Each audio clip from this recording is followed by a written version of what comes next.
안녕하세요. 마틸다입니다. 오늘도 이어서 벼락을 맞았습니다. 읽어드리겠습니다.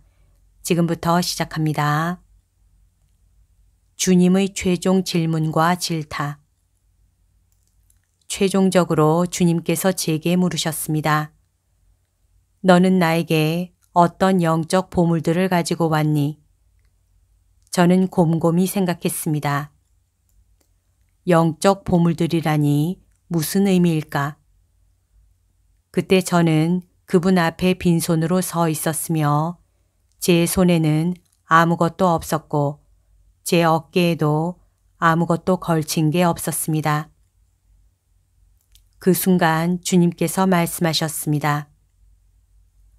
네가 아파트 2채를 가지고 있었고 집 몇 채가 있었고 심지어 내 소유의 진찰실 몇 개가 있었다는 게 지금 내게 무슨 소용이 있느냐. 네가 아주 우수한 치과 전문의로 인정받은 성공한 의사라는 것이 내게 지금 무슨 소용이 있느냐. 네 건물 벽돌의 먼지 조각 하나라도 가져올 수 있었느냐. 혹시 돈이 잔뜩 들어있는 네 지갑이나 두꺼운 수표책을 가지고 왔느냐. 그러고는 이렇게 물으셨습니다. 내가 너에게 준 달란트로 무엇을 했느냐? 저는 생각했습니다. 달란트라니 무슨 의미일까? 무슨 말씀을 하시려는 걸까? 하지만 그 순간 이해했습니다. 알아들었습니다. 그렇습니다. 저는 사명을 받았던 것입니다. 사랑의 왕국, 하느님의 왕국을 지키고 키우라는 사명 말입니다. 제가 영혼을 지니고 있었다는 사실을 그냥 잊어버리고 있었으며 더군다나 달란트를 받았다는 사실도 기억하지 못했습니다. 하느님께서 주신 달란트는 제가 하느님 자비의 도구여야 하며 그분의 자비로우신 손발이 되어 활동해야만 하는 능력이었습니다. 그런데 제가 선행을 소홀히 하고 실천하지 않아서 주님께 엄청난 고통과 근심거리를 안겨드린 사실에 대해 저는 결산을 하지 않았던 것입니다. 주님께서는 제 인생에서 너무도 많았던 모순을 제 앞에 보여주셨습니다. 육신의 아름다움을 가꾼다고 써버린 그 많은 돈으로 너는 너무도 많은 자선을 할 수 있었지 않느냐. 너를 육신의 노예로 만들고 내 육신을 괴롭혔던 그 다이어트가 내게 무슨 도움이 되었느냐. 너는 내 자신을, 내 육신을 황금 송아지 우상으로 만들어버렸다. 이 모든 것이 지금 여기서 무슨 소용이 있느냐. 너는 이웃에게 많은 것을 내어주었다. 그건 사실이지만 단지 사람들이 너에게 감사하도록 하기 위해서 네가 얼마나 착한 사람인지 그들에게 알리기 위해서 한 행동에 지나지 않았다. 너는 사람들이 너에게 호의를 베풀도록 하기 위해서 그들 모두를 너의 돈으로 조종했다. 그런데 네가 영생을 위해서는 지금 무엇을 가져왔는지 말해보려무나. 내가 마지막으로 재정 파탄으로 너를 덮쳤을 때 그것은 네가 생각한 것처럼 벌이 아니었다. 아니 축복이었다. 그 파탄으로 너를 내 자신의 우상, 네가 섬겼던 황금 송아지에서 해방시키기 위한 것이었다. 그 파탄은 너를 내게 돌아오게 하기 위한 나의 방법이었다. 하지만 너는 반항했고 저항했으며 상승된 사회적 지위를 떠나 내려오려고 하지 않았다. 너는 저주를 퍼붓고 욕을 하며 남 탓을 했다. 너는 돈의 노예, 배금주의의 노예가 되었다. 너는 자신의 능력으로 모든 일을 할 수 있다고 생각했고 모든 것을 내 자신의 땀과 노력으로 직접 이루었다고 믿었다.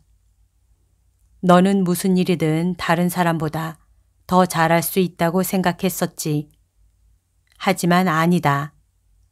수많은 학자들과 교육받은 사람들이 너만큼, 아니, 너보다 더 열심히 일을 하고 잘했지만 그럼에도 네가 이룬 것만큼 달성하지 못한 사람들이 얼마나 많은지 한번 보려무나. 네가 많이 받았기 때문이며 그렇기에 지금 너에게 더 많은 것을 요구하는 것이다. 여러분, 명심하십시오. 제가 낭비한 쌀알 한 톨마다 하느님께 해명해야만 했습니다. 제가 쓰레기통에 버린 모든 음식들도 마찬가지였습니다. 생명의 책에서 저는 제가 어린아이였을 때 점심으로 나온 콩들을 먹기 싫다고 어머니 몰래 내다 버렸던 장면도 보았습니다. 당시 우리는 매우 가난했습니다. 그때 어머니는 저의 빈 접시를 보고는 제가 매우 배가 고파서 그렇게 황급히 먹었다고 생각하셨습니다. 어머니는 제가 몹시 배가 고픈 줄로 아시고는 당신의 몫을 포기하고 아무것도 드시지 않은 채 이 딸에게 한 접시를 더 주기까지 하셨습니다. 또한 문 밖에 구걸하러 온 불쌍한 사람이 있으면 어머니는 종종 끼니를 거르셨습니다. 하지만 아무도 그것을 눈치채지 못했고 어머니는 한 번도 찌푸린 얼굴을 보이지 않았으며 오히려 늘 미소 띈 얼굴을 하고 계셨습니다.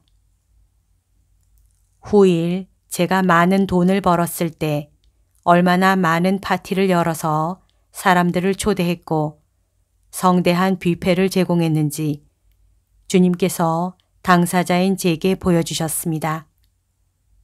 파티 후에는 그 음식 중 절반을 쓰레기통에 버렸지요. 제 주변에는 그토록 가난하고 굶주린 사람들이 많았는데도 말입니다. 그런 일로 단 한 번도 양심의 가책을 느끼지 못했습니다. 이 장면을 보여주시던 중 주님께서 이에 관해 말씀하시며 거의 소리를 지르셨습니다. 나는 배가 고팠다. 주님께서는 당신 자녀들이 처한 어려움으로 또 어려운 이웃을 도울 수 있는데도 돕지 않은 이들의 무관심으로 인해 당신이 겪으신 고통을 제가 느끼도록 해주셨습니다. 또한 제 집에 얼마나 많은 물건들이 있었는지 주님께서 보여주셨습니다. 멋진 물건들이 쌓여 있었습니다. 모두 값비싼 상표의 상품들이었고 최고 명품 의류들, 우아한 속옷, 최상의 물건들이 가득했습니다. 그러고는 주님께서 말씀하셨습니다. 나는 바로 네 곁에서 헐벗고 있었는데 너는 옷장 가득 넘치게 낭비하며 살았다. 그렇게 많은 옷들이 있었는데 전혀 입지 않은 것도 많았다. 저는 아는 사람들이 제게 없는 물건을 가지고 있거나 제 것보다 더 좋은 물건을 가지고 있을 때면 질투심이 나서 그것보다 훨씬 좋은 것을 장만하곤 했습니다. 저는 늘 시기심으로 가득 차서 누구보다도 앞서고 싶었고 모든 이의 시선을 끌 수 있는 최고의 가치를 자랑하는 명품을 가지고 싶었습니다.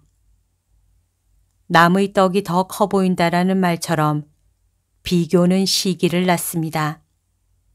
하지만 의식적으로 주변 사람의 시기를 유발하는 것도 죄이며 누군가의 질투를 유발하는 행동을 의식적으로 하여 그것을 즐기는 것도 죄입니다. 주님께서 제게 말씀하셨습니다. 너는 교만했고 너보다 더 높은 지위나 부를 소유한 사람들과 늘 너 자신을 비교했다. 그러면서 너보다 못한 사람들은 거들떠보지도 않았다. 네가 가난했을 무렵 너는 선한 사람이었지. 심지어 너에게 부족한 것조차도 진심으로 나눠 주었다. 주님께서 그 일이 흡족하셨다는 것을 보여주셨습니다. 당시 저는 새로 산 테니스화를 거리에서 만난 신발이 없던 한 남자아이에게 주었습니다. 하지만 아버지께서는 매우 힘들게 저에게 신발을 장만해 주셨기에 제대로 불호령을 내렸습니다. 정말 화가 나셨던 것이죠. 먹고 살 것도 넉넉지 않았는데 새 신발을 남에게 주어버렸으니 당연했습니다. 하지만 주님의 시선으로 볼 때 그건 칭찬할 일이었습니다. 비록 우리 가족이 매우 힘들게 살았지만 하느님께서는 당시 우리 가족에게 매우 큰 축복을 내리셨습니다. 그리고 제가 만일 그분을 떠나지 않았더라면 받았을 은총을 얼마나 많이 준비해 놓고 계셨는지, 제가 얼마나 많은 사람들을 도울 수 있었는지를 보여주셨습니다. 주님께서 말씀하셨습니다. 나는 내가 그들을 어떻게 도울 수 있을지를 너에게 알려주었고 보여주었다. 계속 다른 나쁜 결과를 불러오는 사악함에 내가 빠지지 않았더라면 말이다. 하느님께서는 우리를 엄격하게 대하십니다. 계속해서 주님께서 제게 보여주셨습니다. 그런데 봐라. 만일 네가 이 젊은이를 위해 기도했더라면 그는 자살하지 않았을 것이다. 네가 그 사람을 위해 기도했더라면 그는 좌절해서 죽지 않았을 것이다. 그를 위한 다른 길이 열렸을 것이다. 하지만 저는 단 한 번도 성령에 감화된 적이 없었습니다. 다른 사람의 어려움에 마음이 움직인 적이 한 번도 없었습니다. 제 마음은 돌처럼 굳어 있었습니다. 저는 제 마음을 주님 은총의 물결에 열어놓을 수도 없었고 그러기를 원하지도 않았습니다. 주님의 집으로 돌아가려고 할 때 가장 중요한 첫 번째 단계는 은총을 위해, 주님을 위해 마음을 온화하게 하고 주님께 마음을 여는 것입니다. 주님께서 제게 말씀하셨습니다. 내 백성들의 고통을 보아라. 내가 측은지심을 배우도록 하기 위해 내 가족을 암으로 고통받게 했을 때 내가 절박하게 받아들이긴 했느냐? 너는 내 남편이 체포되어 감옥에 갇혀야 비로소 연민의 감정을 갖게 될 것이다. 주님께서 거의 소리를 지르셨습니다.